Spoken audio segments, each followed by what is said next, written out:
The Poem of the Man God. The Third Year of the Public Life. Chapter 410. The Lily of the Valley.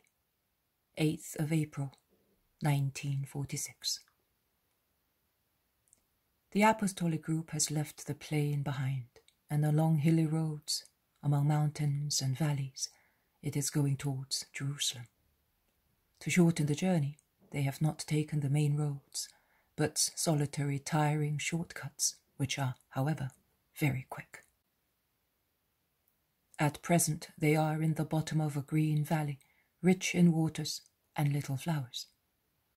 There are also many sweet-smelling lilies of the valley, which causes Thaddeus to remark that it is only right to call such flowers lilies of the valley, and praise their fragile yet resistant beauty and their delicate fragrance.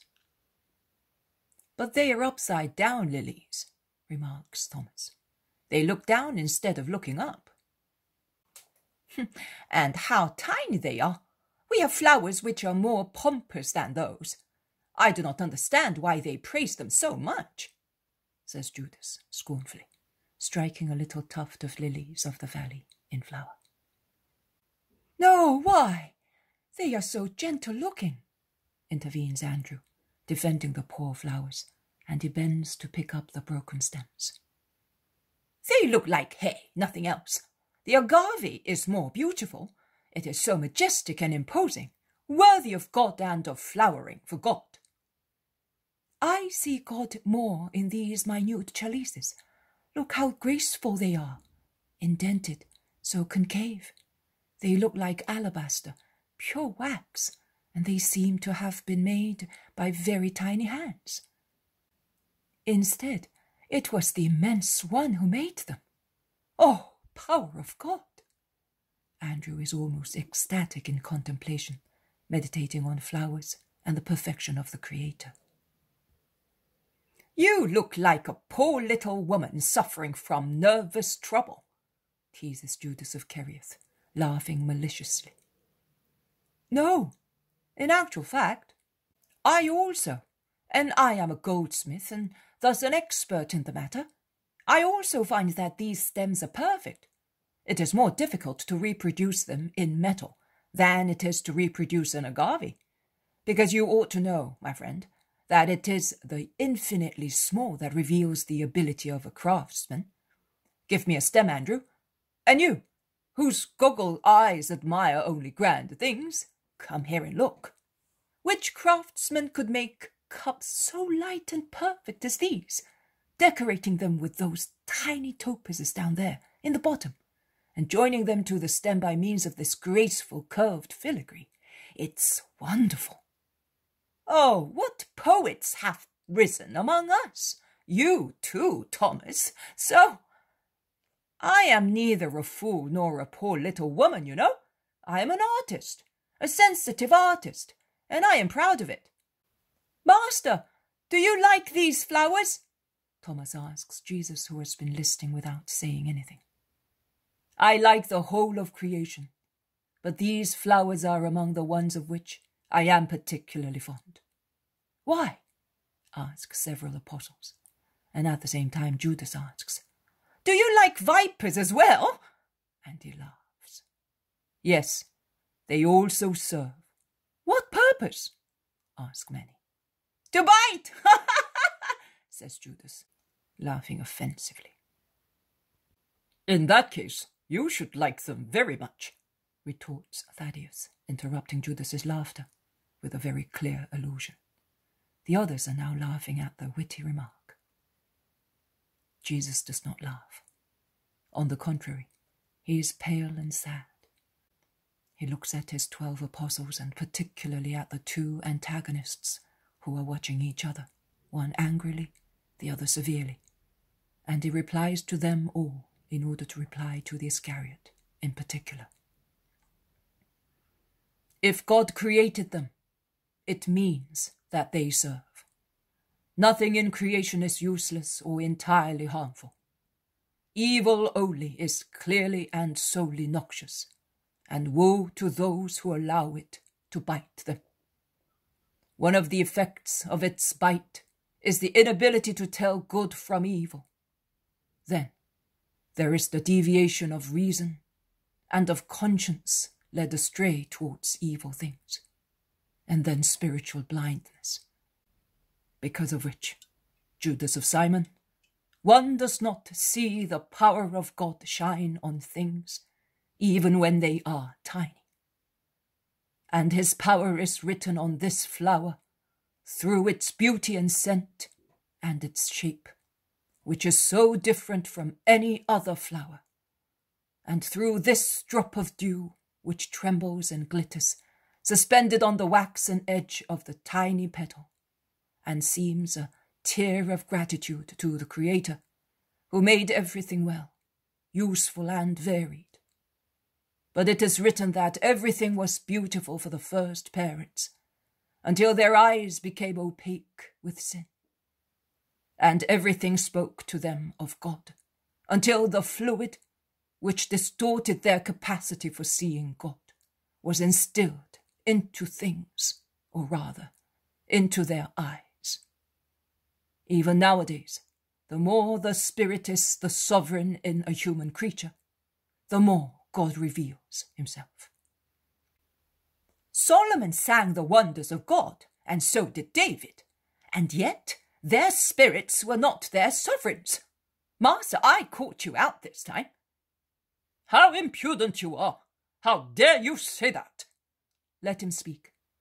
I do not take into consideration his words, which the wind dispels and which do not scandalize herbs and trees. We are the only ones to hear them, and we know how to attach to them the importance they deserve, do we not? And we do not remember them any longer. Youth is often thoughtless, but oh my. You must pity it. But someone was asking me why I prefer the lily of the valley. This is my reply. Because of its humility. Everything in it speaks of humility.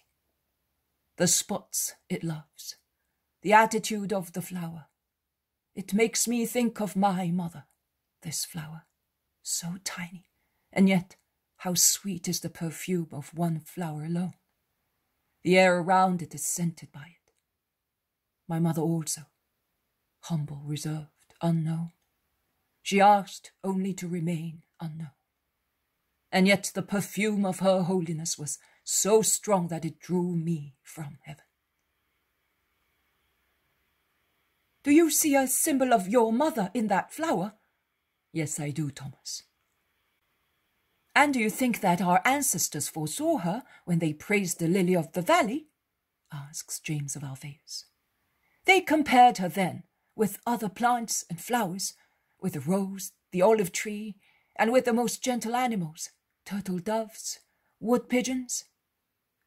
They all ascribed to her the most beautiful things they saw in creation. And she really is the beauty of creation. But I would call her lily of the valley and peaceful olive tree if I had to sing her praises. And Jesus cheers up and brightens, thinking of his mother, and he quickens his pace to be alone.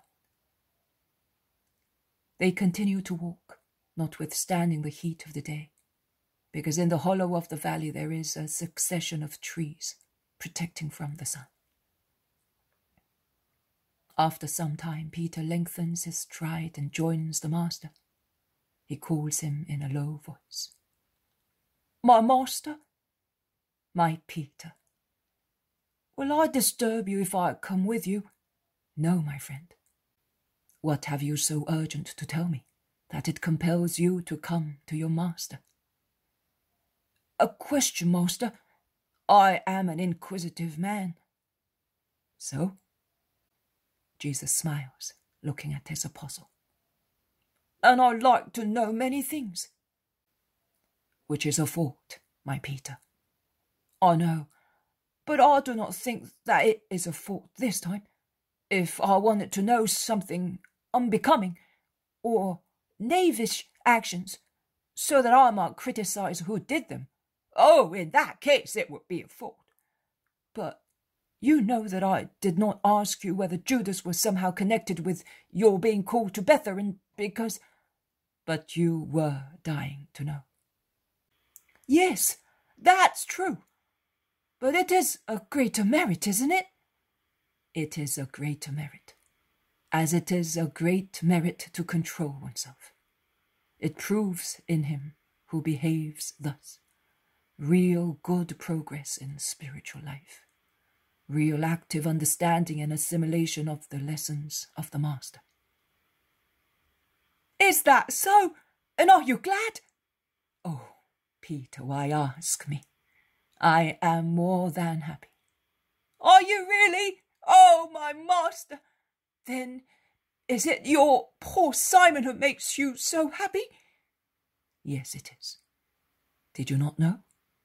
I dared not believe it, but seeing you so happy, I got John to ask you yesterday, because I thought that it might be Judas also who was improving, although I have no proof of that.